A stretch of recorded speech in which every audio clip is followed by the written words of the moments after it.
Flagrant number 2, Kennedy Carter. This one has received more headlines and attention than maybe any other play in the entire league this year. Okay. All right. There's been plenty of dissecting about their relationship. Certainly, we talked about it in this show that Kennedy Carter has in the past. What a great year for her, by the way. Probably could get comeback player of the year. That she has in the past made some questionable decisions when it comes to keeping her cool. In fact, I'm pretty sure she leads the league in flagrants, or she did at some point. Mm-hmm. In fact, she's got 4 flagrant fouls this year alone. She's a bit of a chippy player. Okay. I think we can all agree this was not a basketball play. Caitlin Clark said so herself. That wasn't a basketball play. Looked like a lot of frustration. Looked a bit retaliatory based on a play that had happened earlier where Kennedy felt like Caitlin was hit her and fouled her hard as well. We've already agreed that one was not a basketball play. In a startling revelation that stunned the basketball community, Caitlin Clark finally spoke out about her new contract in Europe. Now playing for the Indiana Fever, she's ushered in a new wave of WNBA fans. TV ratings and attendance have skyrocketed. Finds Clark from the logo. You bet! You know how crazy these crowds get, though, when they see that logo 3. Yeah, they go crazy. Feels good to hit those? Occasionally. It's not too bad. So seriously, though, so you got the ball in your hand. Yeah. You're crossing midcourt. What's the decision-making? Pass, pull up. How does that work? In a stunning announcement that left the basketball world buzzing, Caitlin Clark finally broke her silence about her new contract overseas in Europe. Caitlin Clark, last night, finished up one of the most remarkable years of basketball playing up in quite some time. Because we could talk about her WNBA season, and we will, but her final season at Iowa was something to behold, and she went right from that into the WNBA season. I mean, right away. As soon as her college season ended, just days later, she was drafted by the Indiana Fever. And I just remember being at the Combine in early March. That was the talk of the town.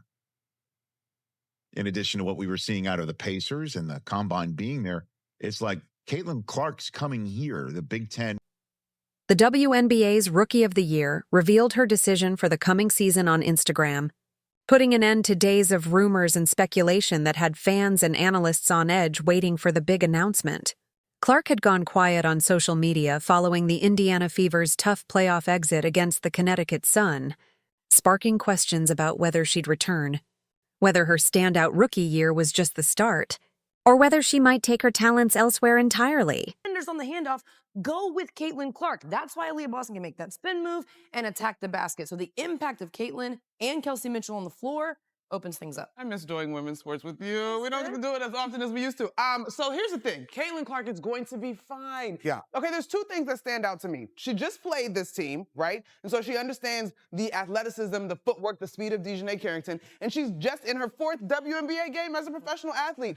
Even as a rookie, she's been guarded by the best players so far. She's still drawing double teams. And I thought Indiana did a better job of playing fast. I thought in her first few games, too much pounding the rock. This is not Iowa Part B varsity version. This is WNBA basketball. She's moving faster. Her teammates are doing a better job of finding her. She's getting looks off the move where she doesn't have to work as hard. And so it's only up from here. This was a great sign. Her most efficient night, turnovers were down. Let me just say this, too, because we're talking about the Indiana Fever, and we have the Pacers that are playing in the Eastern. A few days later, she finally put the speculation to rest, looking back on her debut season in a heartfelt Instagram post.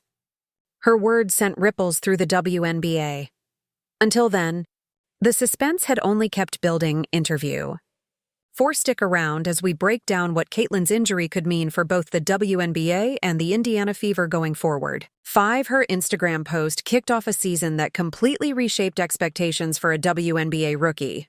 It painted the picture of a player who blew past every benchmark and reshaped the sport itself, leaving everyone amazed by her skill and achievements. Interview 6. In her post, Clark expressed gratitude to everyone who helped her achieve a lifelong dream, writing, "I'm filled with gratitude as I reflect." Showing the game last night in which the Fever got swept by the Connecticut Sun. last night. They showed a montage of her year. And they showed a montage of her year when she passed Pistol Pete Maravich. She owns the record for most points scored in men's and women's Division I. And she set every record you possibly can set for Iowa, for women's basketball. Even Caitlin Clark smashed an incredible 62 records during her rookie year, cementing her place as one of the sport's biggest game changers. Her influence went well beyond just record-breaking.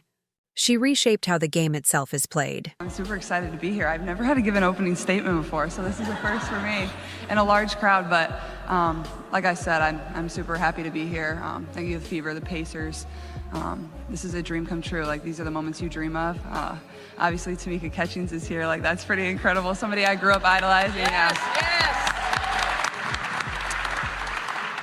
But like I said, after I got drafted, like, I can't think of a better place for myself to start my career. A place that loves basketball, supports women's basketball, and an organization that really does things the right way, has championship pedigree. So I'm just very thankful that they have a belief in me. And obviously my parents are here today. My two brothers aren't here. My little brother had to go back to school. He actually missed his flight out of New York City after the draft. So I think he did it on purpose, but thankful for them, and, you know, couldn't be happier to be here. So thank all of you for coming, and I can't wait to get started. Take a look at the numbers she posted.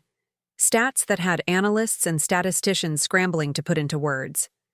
The Indiana Fever guard averaged 19 points per game, alongside a rookie stat line of 8.4 assists, 6 rebounds, and 1.3 steals a night. Her 337 total assists set a new single-season record, showing just how much she elevates her teammates. And that's not all. Her playmaking brilliance shone through in a 19-assist single-game performance, and she became the first rookie ever to record 2 triple-doubles. In short, Caitlin Clark made the league her own, and her impact reached far beyond the stat sheet. Caitlin, Greg Doyle, Indy Star. Real quick, let me do this. You like that?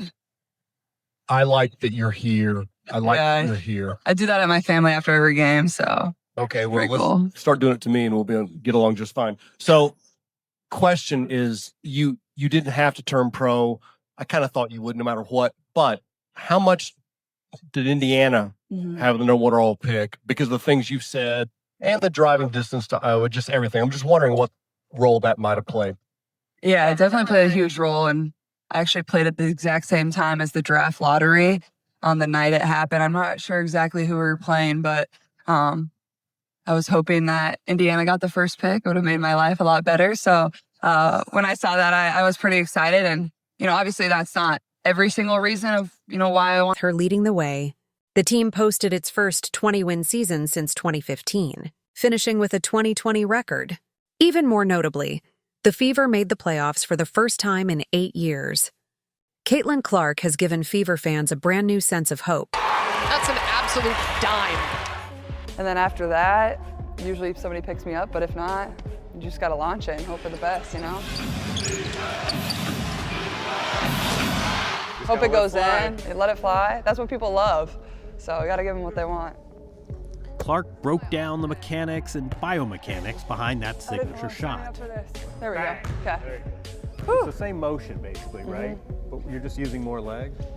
Yeah, I mean, I'm like I'm not, people probably wouldn't consider me very big to play in the WNBA. Like, I'm not quite 6 foot, like, not the strongest. So I think just, you know, having good balance is definitely the most important thing. I think a lot of really good shooters would probably tell you the same thing. But yeah, using your legs, like, it can't be all upper body, it's gotta be your legs, so.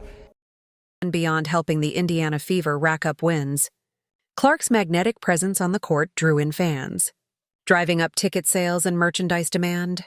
Almost overnight, the team became a can't-miss watch. Clark's Rookie of the Year odds have become so high that there is currently only one sports book that will even allow you to vote on Rookie of the Year. MGM Bet is currently the only platform that you can vote on Rookie of the Year, and they have Caitlin Clark's odds at negative 10,000. And to put the icing on the cake, just last night, Caitlin Clark made her 86th three-point field goal of the season, which set a new record for three-pointers made by a rookie in WNBA history. The previous record was set by Ryan Howard in 2012. Game after game, Clark proved she could lift up her teammates, setting up scoring chances and stretching the floor in ways opposing defenses simply couldn't handle.